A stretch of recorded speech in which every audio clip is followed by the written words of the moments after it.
If you think the Galaxy S24 is basic compared to the mighty Galaxy S24 Ultra, think again. The smaller Galaxy S24 is a super-powered marvel with all the processing power of Samsung's best phone, packed into a much smaller design that is easier to fit into a fashionable pocket. What can you do with this much power in such a small phone?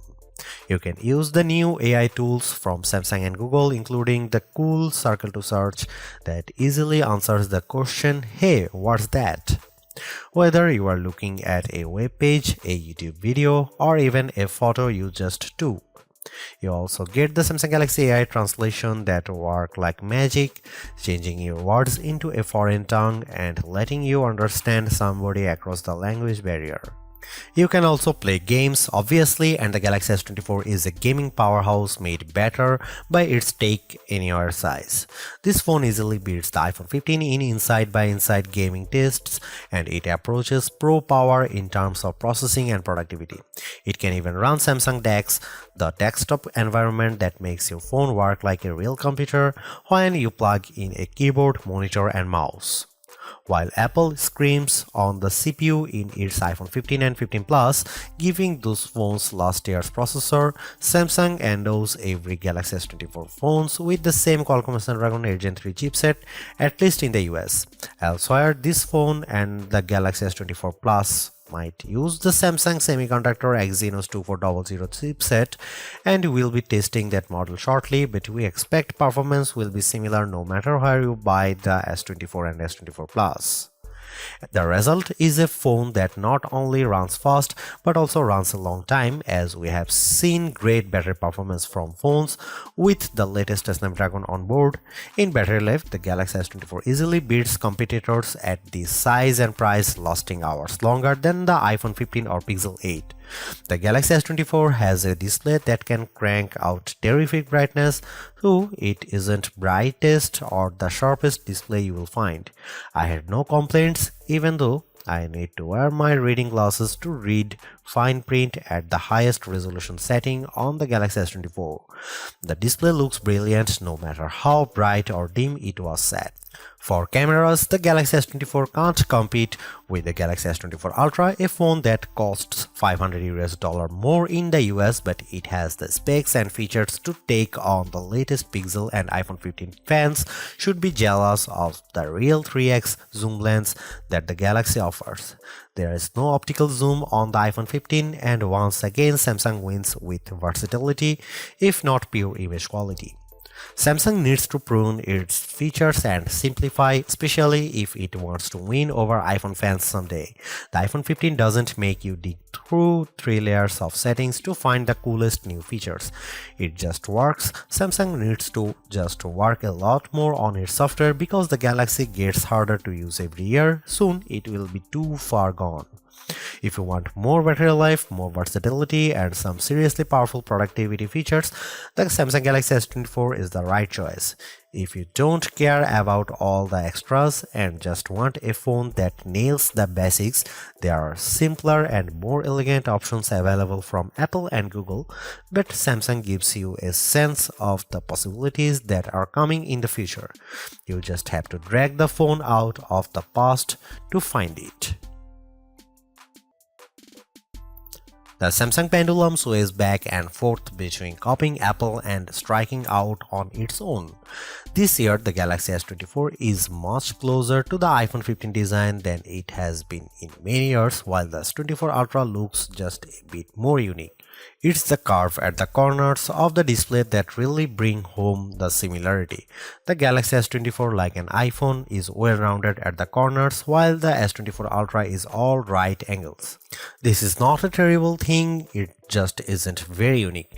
At least Samsung has some nice colors this year. My review unit came in the cobalt violet color, which is very pretty but a little sad, like the stormy purple Apple once used on its iPhone. More vibrant are the sandstone orange and amber yellow options. I wish they were a bit more saturated and prime, but they do look natural with a nice matte finish and texture to the back glass. The glass is unfortunately Gorilla Glass Victus 2, which was the best of the best last year, but now we have seen Gorilla Armor on the Galaxy S24 Ultra and it's hard to settle for less. My Galaxy S24 review unit already has a scratch on the back glass and I don't have a case for this phone yet. Gorilla Armor is more scratch resistant and Samsung has done a great job reducing reflections and glare, but only on the Ultra model. Samsung still does a great job keeping its phones thin and light. This is no Ultra, and if you want a phone you can use with one hand, the Galaxy S24 is a great option. It's thinner than the iPhone or Google Pixel, and it's also the lightest of the bunch. Usually, a lighter phone means less battery inside, but the Galaxy S24 beats all competitors for battery life, so it's not a concern. Samsung is a perennial favorite when it comes to smartphone displays, and the Galaxy S24 is no disappointment, but it also isn't the clear winner in any aspect. I enjoyed reading web pages, playing games, and editing photos on the smaller screen, and even small text was legible and sharp. The screen was also plenty bright, even in outdoor sunlight, taking photos with the camera. Samsung is not giving us the sharpest display with the Galaxy S24, and it's odd for the company to fall behind a bit. The Google Pixel 8 and iPhone 15 both have a higher pixel density, making them technically sharper, though you might not notice the difference. The Galaxy S24 can get brighter than both of those phones, but OnePlus is pulling some 4500 nit magic out of its hat with the similarly priced OnePlus 12, so Samsung isn't the resounding brightness winner.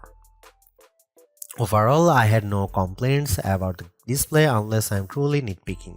In our official lab tests, the Galaxy S24 had a wider color gamut than any competitor. Samsung is still sticky about Dolby Vision HDR support, which is what Netflix favors, but HDR10 Plus content look great and you can find that on every other major streamer.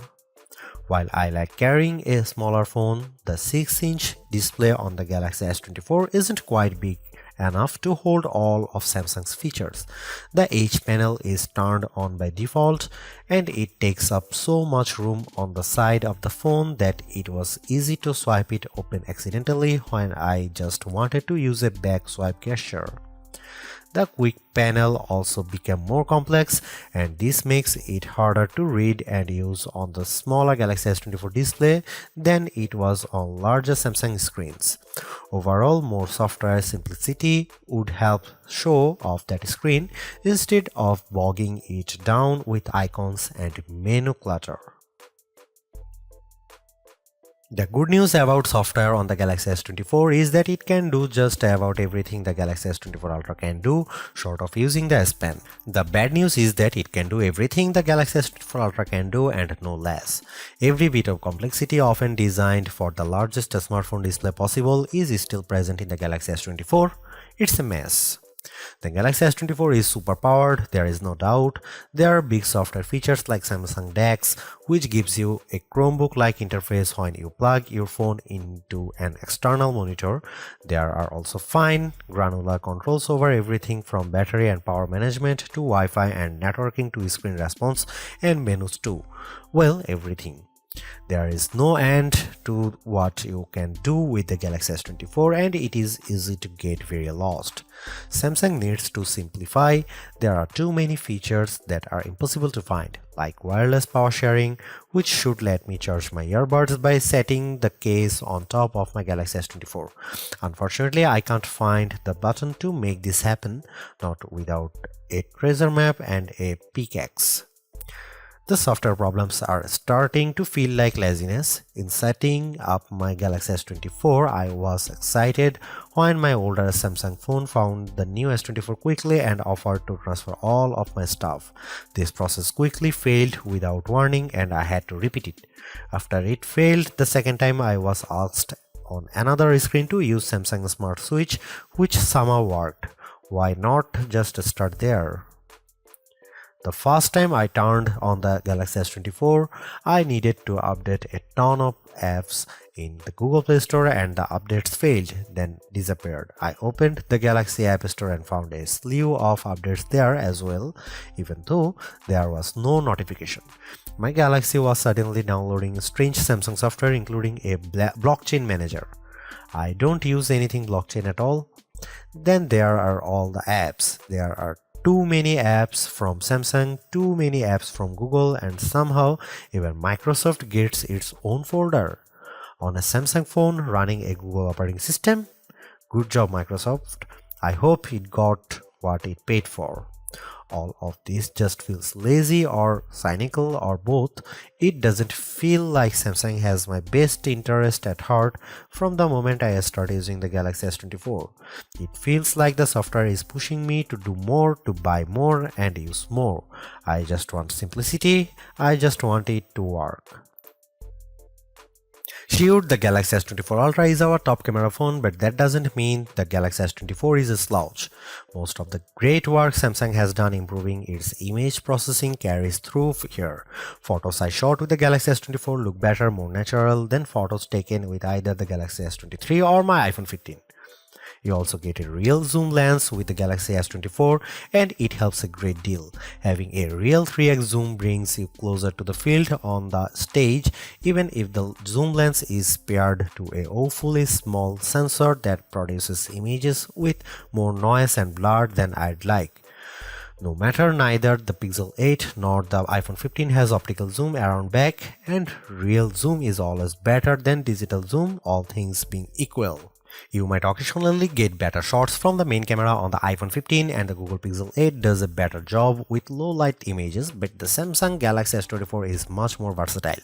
I actually find Samsung's different camera modes like the food mode or the dual camera video recording mode to be fun and useful. My baked goods look detectable when I shoot them with the Galaxy, and the dual cameras video is great for reaction shots with my kiddo. Samsung also brings a bunch of AI tricks into the camera, both in the camera app and Samsung's image gallery. I wish there weren't two photo apps including Google Photos, but here we are. Unlike the Pixel, which gives you AI editing in Google Photos, Samsung keeps its Magic Editor software in the gallery. With Magic Editor, you can resize an object in your photo and move it around. You can erase the background entirely and replace it with something new. The phone will use AI to figure out what's happening in the foreground and match the new background appropriately.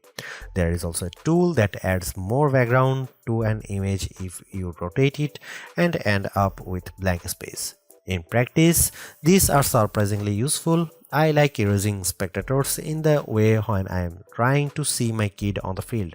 The generative AI did a nice job without a heavy hand, and the results usually looked natural enough. I hope Samsung doesn't go too much further into creating fake imagery, but the Galaxy S24 will affix a watermark to images that have been edited using AI. Here you can see some camera samples.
Don't let the smaller size of the Galaxy S24 fool you. Samsung has given this phone the same powerful Snapdragon 8 Gen 3 for Galaxy processor found in the Galaxy S24 Ultra. It's even overclocked a bit compared to the same processor in competitors' phones like the OnePlus 12, so it will outperform any other Android you will find and any iPhone 15 that isn't a Pro model. What can you do with that performance? You can play games like Call of Duty Mobile at the highest settings and still hit 60 FPS. You can run Adobe Lightroom and watch your photo edits happens in real time as you move the sliders. You can run Samsung DeX and open multiple windows on your monitor simultaneously. There's a ton of power packed into this phone. The only time I saw a real delay was when I used the new Google and Galaxy AI features. Holding down the home button to activate Google Circle to search took a few moments. In fact, I wasn't sure the feature was actually working at first because I wasn't patient enough waiting for it to start. Using Samsung's Galaxy AI features caused a similar delay. When I asked the keyboard to rewrite my text messages, there was a long pause. When I recorded a speech using the voice recorder, it could not transcribe on the fly like my Pixel 8 can, and there was a longer delay when I asked for a summary. It's too bad that Samsung has a performance leader that can beat a comparable iPhone, but the new AI features are the only thing that slows it down. It's unclear if this will get any faster with software updates, as the AI features are a mix of cloud services and on-device processing. There are bottlenecks with both. The Galaxy S24 Ultra technically outperformed the Galaxy S24, likely due to the extra RAM on board. The Galaxy S24 only ships with 8GB of RAM installed, while the S24 Ultra comes with 12GB. In practice, it was hard to see a differences unless I held the phones side by side, and then I noticed the Galaxy S24 Ultra finishing some tasks just a bit faster. The Galaxy S24 was still able to open multiple apps at once and handle gaming at the highest graphics levels, so I had no complaints about its performance. Even though the Galaxy S24 is the baby of the S24 lineup, it is still packed with power. If the larger sizes of the S24 Plus and S24 Ultra don't appeal to you, but you don't want to miss out on the latest and greatest that Samsung has to offer, then the S24 is still a good buy. Galaxy AI is one of the big selling points of the entire lineup, and though I wouldn't quite say it's the reason to upgrade, some of the AI features do come in handy. I am mostly referring to Circle to Search and the generative photo editing tools, but the live translate and interpreter features will also be handy in a specific situation. And while the camera hardware hasn't changed, the software behind the image processing has definitely been fine-tuned. It's better now, in my opinion, with less burned into your retinas, vividness, and more realistic hues. There is also a lot to like about the new Snapdragon 8 Gen 3 for Galaxy chip, especially power efficiency. Even though the S24 only has a 4000 mAh cell, it has great battery life, all things considered. Plus, the performance with Android 14 and One UI 6.1 is fast, snappy, and responsive enough for pretty much anything you throw at it. If you are due for an upgrade this year, the Galaxy S24 is a good phone on your shopping list. It's not a must-have upgrade if you already have a Galaxy S23, but if you are upgrading from an older model, there is a lot to like here. Thanks for watching, see you in the next one.